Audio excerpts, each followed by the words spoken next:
Good morning students. आज हम करते हैं, हमारा प्रथम पाठ है सुभाषितानि।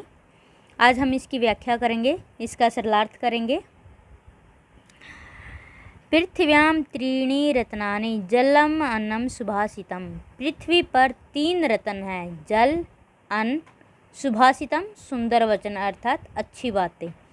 मूढ़ी मूर्खों के द्वारा, पाषाण खंडेषु पत्थर के टुकड़ों को, रतन संज्ञा रत्नों की संज्ञा या रतन का नाम विधीयते दिया जाता है या समझा जाता है। ठीक है, पृथ्वी पर 3 रत्न हैं, जल, अन्न और सुंदर वचन। मूर्खों के द्वारा पत्थर के टुकड़ों को रतन की संज्ञा दी जाती है या रतन समझा जाता है। ठीक है, सेकंड है हमारा सत्येन धार्यते पृथ्वी। पृथ्वी सत्य से धारण की जाती है। सत्येन तपती रवि, सत्य से ही सूर्य तपता है। सत्येन वाति वायुश्च, और सत्य से ही वायु बहती है। सर्वे सत्य प्रतिष्ठितम, सभी सत्य पर ही स्थित है।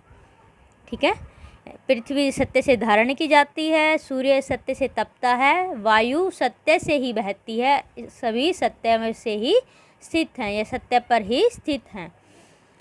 दाने दान में, तपसी तप में, शौर्य में, च विज्ञाने विज्ञान में, विनय नए और नई नीतियों में, विस्मय न ही कर्तव्य, आश्चर्य नहीं करना चाहिए, निश्चय ही आश्चर्य नहीं करना चाहिए। बहुरत्ना वसुंधरा, पृथ्वी पर अनेक रत्न है या पृथ्वी अनेक रत्नों वाली है। ठीक है, दान में, तपस्या में, शौर्य बल भी बोलते बेटे इसको, वीरता भी, विज्ञान में, विनय नम्रता में, नए और नीति में। ठीक है, दान, तपस्या, बल, शौर्य भी बोल सकते हैं, और विज्ञान, विनम्रता और नीति में आश्चर्य नहीं करना चाहिए क्योंकि पृथ्वी बहुत रत्नों वाली है। बेटे किसी भी मनुष्य के सच्चे गुण और सच्चे रत्न यही हैं, सच्चा धन यही है। ठीक है, सद्भि रैव, सज्जनों के साथ सहासिता बैठना चाहिए। सद्भि कुर्वित संगतिम, सज्जनों की संगति करनी चाहिए, सज्जनों के साथ बैठना चाहिए, सज्जनों के साथ रहना चाहिए, उनकी संगति करनी चाहिए। सद्भिर विवादम, उनके साथ वाद विवाद होता है बेटा, किसी भी बात पे हम चर्चा करते हैं, झगड़ा कह ले, हम वाद विवाद कह ले, तो हमें सज्जनों के साथ ही वाद विवाद करना चाहिए।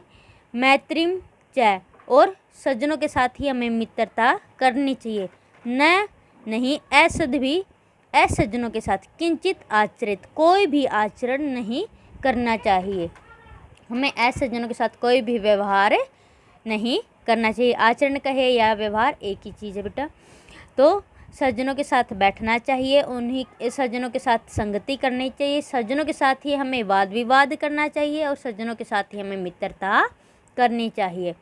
असज्जनों के साथ कोई भी व्यवहार नहीं करना चाहिए। आगे बेटा हमारा अगला है धन धान्य प्रयोगेषु, धन और अनाज के प्रयोग में, विद्याया संग्रहेषु च, और विद्या को संग्रह करने में, क्योंकि विद्या में होता बेटा किसी भी चीज़ को सीखना, उसको संग्रह कैसे, तो उस चीज़ को जब हम सीख लेंगे। ठीक है, तो धन धान्य प्रयोगेषु, धन धान्य के प्रयोग में, विद्या या संग्रहेषु च, और विद्या के संग्रह में, आहारे, आहार में खाना खाने में, भोजन करने में, व्यवहारे च, और व्यवहार करने में यानी किसी के साथ भी करें तो हम अच्छा व्यवहार करें। त्यक्त लज्जा, लज्जा को छोड़ देने वाला, सुखी भवेत, सुखी होता है। धन धान्य के प्रयोग धन और अनाज के प्रयोग में, विद्या के संग्रह में, आहार भोजन में और व्यवहार करने में, लज्जा को छोड़ देने वाला मनुष्य सुखी होता है। आगे बेटा क्षमा वशीकरितैर्लोकै, क्षमा इस लोक का, इस पृथ्वी का सबसे बड़ा वशीकरण है। क्षमा किम न साध्यते, क्षमा से क्या नहीं साधा जा सकता। शांति खड्ग करे यस्य, जिसके हाथ में, जिसके करे मीन हाथ में, शांति खड्ग शांति रूपी तलवार है, जिसके हाथ में शांति रूपी तलवार है। किम क्या, करिष्यति कर पाएगा। दुर्जन दुष्ट, उसका दुष्ट क्या कर सकता है या कर, ठीक है। क्षमा इस लोक में सबसे बड़ा वशीकरण है। क्षमा से क्या नहीं साधा जा सकता। जिसके हाथ में शांति रूपी तलवार है, दुष्ट उसका क्या कर सकता है। तो बेटा ये थे आज के हमारे श्लोक। आज हम इनकी व्याख्या करते हैं, तो आप भी इनको बार बार पढ़ के देखें, इनका उच्चारण करें और इनकी हिंदी करके देखें, ठीक है। मिलते हैं हम अपने नेक्स्ट वीडियो में। अब आगे हम करेंगे लेसन नंबर 1 का अभ्यास। तब तक क्या ले लिया आपसे लेते हम विदा।